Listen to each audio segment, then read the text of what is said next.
Bonjour mes belles âmes, j'espère que vous allez bien. Bienvenue pour la guidance du 30 septembre. On va regarder tout de suite la carte tendance du jour.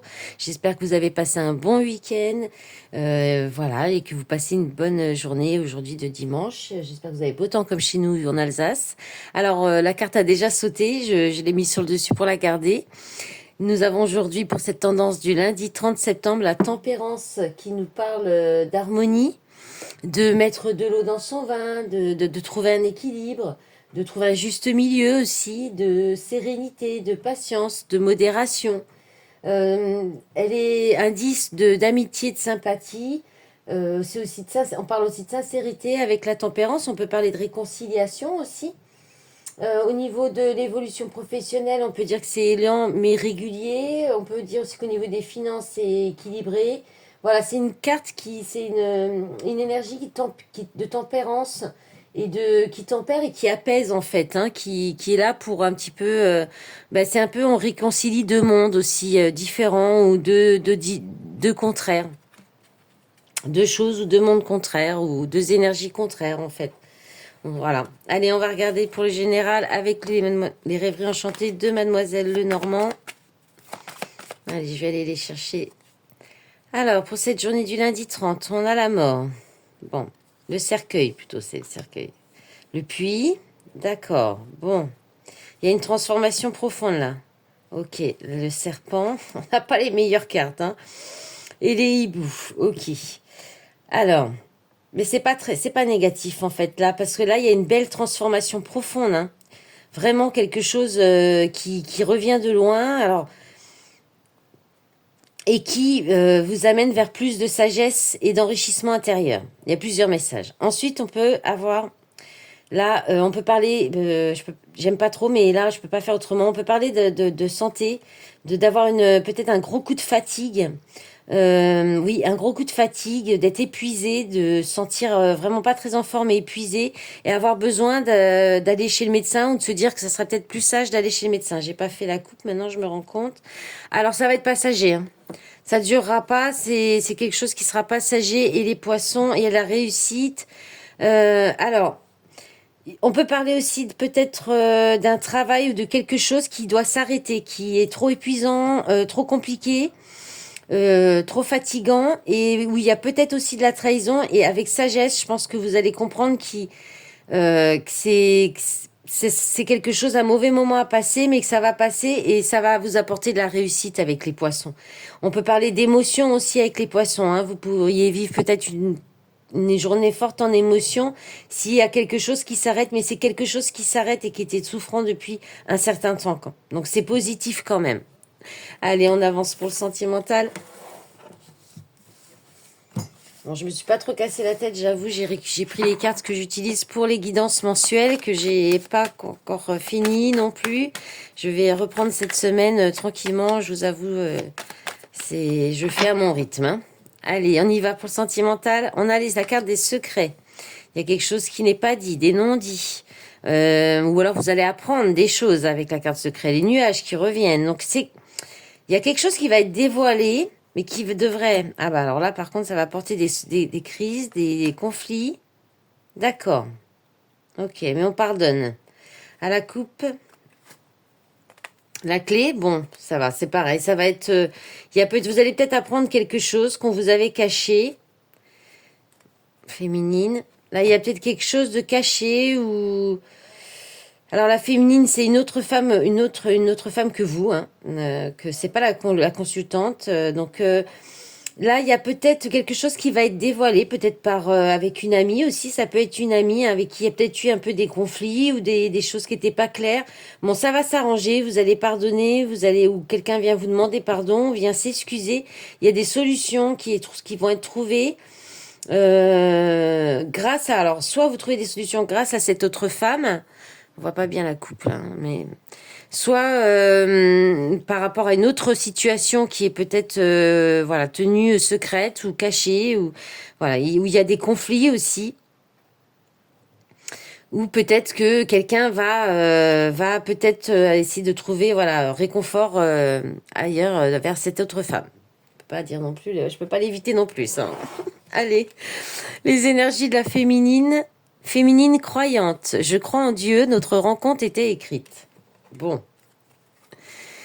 Le masculin, masculin heureux. Je me sens heureux et épanoui. Je suis heureux de t'avoir rencontré. Bon, va très bien. Allez, on y va pour les dés astro. Alors, qu'est-ce que les dés... Ah, j'ai mis mon tapis à l'envers. Qu'est-ce que les dés ont à nous dire pour cette journée du lundi 30? C'est parti. Ah, ça va pas trop loin.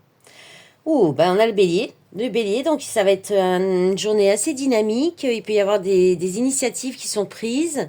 Alors, on a le Mars qui est inversé. Donc, c'est le Mars, c'est la planète du bélier sur le taureau. Donc, attention peut-être avec la maison 4, on est sur le foyer. Oui, sur le foyer, sur la maison, sur la famille, les socles aussi, tout ce qui est l'environnement.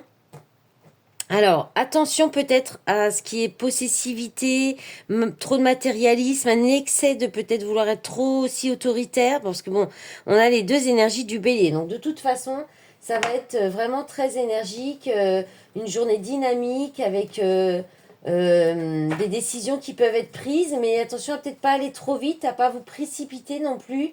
Voilà, et puis attention peut-être aux accidents domestiques. Là, il peut y avoir peut-être des accidents domestiques avec les enfants, avec le taureau.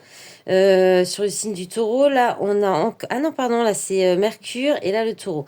Bon, là, il peut y avoir des disputes, des discussions un petit peu vives hein, aussi. Hein. Donc, soit avec les enfants, ça peut être avec les enfants aussi, ou une femme, ou la famille. Allez, on regarde qu'est-ce qu'il y a d'autre. Alors, le signe du poisson, sur le signe du poisson. Uranus avec le nœud et le 9, le voyage, la spiritualité, les croyances. Alors, là on est sur les croyances. Alors il peut y avoir, là il peut y avoir une révélation soudaine, une illumination, quelque chose qui va venir perturber, peut-être un peu modifier vos croyances religieuses ou autres, philosophiques, ce genre de choses.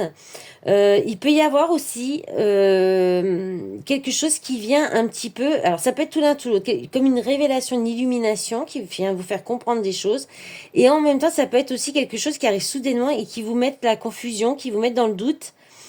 Ça peut être quelque chose qui justement reste un petit peu de l'impalpable de la maison neuve, c'est tout ce qui touche les voyages physiques et mentaux, mais aussi les grands enseignements, les apprentissages, l'élévation philosophique. Donc, il peut y avoir aussi, vous allez peut-être apprendre quelque chose qui peut vous mettre la confusion, mais quelque chose qui va être plus de l'ordre de la spiritualité, de la philosophie, des croyances. Alors après, ça peut être dans les études aussi, mais des hautes études, quelque chose de plutôt assez compliqué, des études assez profondes, voilà. Donc ça peut être ça, ou l'envie de partir en voyage aussi au bord de la mer. Hein. Avec le poisson, on peut être là-dessus tout simplement. Une envie soudaine et vous décidez soudainement, vous faites une... avec le bélier avant, avec des qui peut être des prises de décision soudaines, ça peut être ça. Alors là, on a le Sagittaire sur le Taureau avec encore Mars. Hein. Donc ça va être une journée vraiment dynamique. Hein, avec la maison 11, donc là on est sur tout ce qui est relations sociales, tout ce qui est collectivité, association avec la maison 11. Le Sagittaire, c'est un peu l'énergie de la maison 9. Hein, c'est le fait d'avoir envie de voyager, c'est d'enrichir ses connaissances, ses croyances. C'est être très optimisme, positif. Attendez juste un instant, j'ai le chat qui est en train de faire quelque chose. Je reviens, juste un instant. C'est bon, pardon. Mais voilà, il fallait que j'intervienne.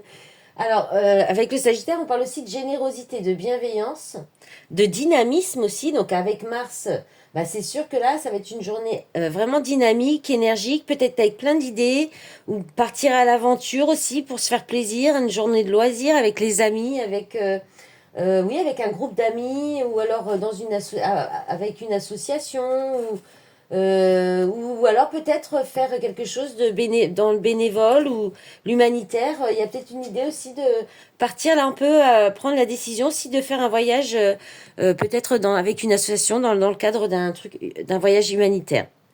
Allez, on va regarder les signes, les messages par signe maintenant. Alors pour ce lundi, j'ai pris le tarot de Marseille. Comme ça nous donne une tendance plutôt pour la semaine. Voilà. Allez, on y va. Les lions. Le monde, magnifique. L'accomplissement, la réussite, on parle de perfection, on parle de fin de cycle. Vous pourrez aussi être en contact avec l'étranger, travailler avec l'étranger ou avec beaucoup de monde. On peut parler aussi de travailler sur Internet ou en tout cas sur les réseaux, d'être connecté. Voilà, fin de cycle, réussite, perfectionnement, voilà. J'ai pas plus à dire avec le monde. Très belle carte, très positive. Alors, Scorpion, tempérance. Alors, c'est la carte du jour aussi. Donc, c'est la modération, le fait de mettre de l'eau dans son vin, l'harmonie, de l'équilibre, de la sérénité. On peut parler aussi de patience. C'est aussi on peut parler de sympathie, d'amitié sincère. Voilà, d'équilibre dans tous les aspects de votre vie. Et on peut parler aussi d'apaisement et de réconciliation. Bélier, le pape. Donc le pape, c'est le guide spirituel. C'est celui qui représente la tradition. C'est l'engagement aussi. On parle d'engagement sacré, de mariage sacré. C'est aussi tout ce qui... C'est la religion aussi, le pape. Hein, c'est celui qui a les connaissances. C'est le guide, l'enseignant aussi, le professeur. Donc voilà, c'est l'énergie. Donc vous serez peut-être dans ces énergies cette semaine, les béliers. Taureau, l'ermite. Bon, là on est sur de la solitude, sur le fait d'être en retrait, de peut-être aussi faire des recherches, d'enquêter un peu, de chercher sa voie aussi avec l'ermite. D'avoir besoin de réfléchir, de s'isoler et de méditer. Balance, le chariot, la réussite, l'avancée, le fait de devoir peut-être décider dans quelle direction. En tout cas, on vous dit que vous êtes il y a une idée d'aller dans la bonne direction plutôt. Voilà, c'est ça, d'avancer dans la bonne direction. On parle de triomphe. On peut parler aussi de déménagement, de voyage aussi, de déplacement. Voilà, d'avancée positive. Vierge. Le diable. Alors, le diable, ça nous parle de tentation. Alors, en affaires, c'est une carte très positive. Hein, ça veut dire que vous serez doué dans les affaires, que au niveau des finances aussi, ce sera positif. Attention, par contre, à être pas trop dans le matérialisme. On parle de dominance aussi avec le diable. On parle de domination, de pouvoir, de quête de pouvoir. Voilà, et puis de tout ce qui est tentation, la tentation du diable, quoi, de tout ce qui est trahison, toutes les parts d'ombre en nous. Donc il y aura peut-être, voilà, vous serez peut-être dans des énergies pas très positives, à moins que ce soit pour les finances, pour les affaires. En tout cas, voilà, peut-être que vous ferez face à vos parts d'ombre, les vierges. Alors Capricorne, la papesse. Alors, la papesse, on parle de secret, on parle de faire des recherches dans les livres, d'apprendre des nouvelles connaissances, mais de ne rien dire, d'être plutôt discrète, dans le retrait. On peut parler aussi d'une nouvelle formation avec la papesse, de se former à des nouvelles connaissances. Et c'est aussi, oui, c'est un peu la gardienne du savoir et des secrets, des choses. On parle d'intuition aussi. La papesse a de très fortes intuitions. Elle sait les choses, mais elle les dit pas forcément. Voilà, ça peut être quelqu'un qui est en avance sur son temps ou qui sait les choses à l'avance. Verseau, la roue de la fortune. Alors là, il y a un grand changement pour vous. Vous tournez la roue de la fortune, vous avancez. On peut parler de chance aussi, d'opportunité, d'opportunité, d'une bonne période pour faire avancer les choses ou pour avancer dans le bon sens. C'est la roue qui tourne dans le bon sens de façon positive pour vous. Ça annonce le changement. Poisson. La force. Bon, les poissons, vous aurez de la force, le courage, vous serez, vous saurez être dans la détermination, aussi déterminé, persévérant. On peut parler aussi d'avoir la main de fer dans un gant de velours, de maîtriser, d'être dans la maîtrise des situations, des choses, et d'avoir de la force et du courage. Cancer, le battleur. Alors pour le cancer, on parle d'un nouveau départ, d'un renouveau. On vous dit que vous avez toutes les ressources en vous, tous les moyens pour commencer quelque chose de nouveau. On peut parler aussi d'être un petit peu débutant, un petit peu naïf aussi avec le battleur, mais vous avez quand même tout ce qu'il faut pour avancer, pour vous lancer dans un nouveau départ. On peut parler aussi des jeunes enfants, ça peut être synonyme de jeunes enfants aussi, le battleur. Mais voilà, ça c'est vraiment l'initiation aussi, vous initiez à quelque chose de nouveau. Voilà, nouveau départ, commencement. Sagittaire, la lune. Alors, avec la lune, on va être un peu dans le flou, dans le doute, dans la confusion, dans l'hésitation, peut-être un choix à faire aussi. On parle aussi de des intuitions, d'être très connecté avec la lune. Et on vous invite de toute façon à écouter vos intuitions et être à l'écoute de vous-même. On peut parler aussi de la nuit avec la lune et d'émotions profondes ou de faire face un peu à ses parts d'ombre, un peu comme le diable. Hein. Enfin, c'est une énergie moins négative que le diable quand même. Gémeaux. L'impératrice. Alors, les Gémeaux, l'impératrice, on vous parle de créativité, de maternité, de gestation aussi, de gestation, c'est-à-dire de projets qui peuvent être en gestation. On parle de projets qui peuvent éclore aussi, de faire éclore quelque chose de soi. Donc voilà, l'impératrice, c'est une carte assez positive. Qui annonce de bonnes nouvelles et voilà, au niveau tout ce qui touche aussi la maman, la maternité, l'amour maternel aussi ou l'amour inconditionnel aussi. Voilà, ce sera tout pour cette journée. J'espère que cette guidance vous aura plu. Je vous remercie pour votre soutien comme toujours. Je vous invite à liker, à partager la vidéo et à me laisser un petit commentaire. Au revoir.